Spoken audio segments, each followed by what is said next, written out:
In this video, I will show you how to change accounts on Apex Legends. Apex Legends is available on EA and Steam.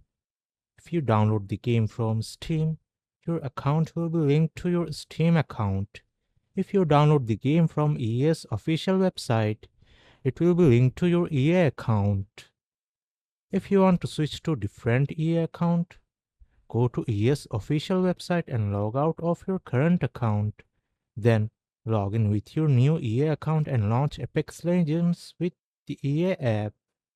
If you are playing Apex Legends on Steam, you'll need to log out of your current Steam account, then log in with a different Steam account and launch the game again. There is no other way to switch accounts except by changing your login on Steam or EA.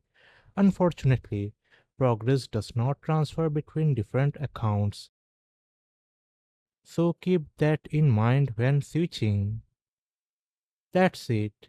Now you know how to change accounts on Apex Legends.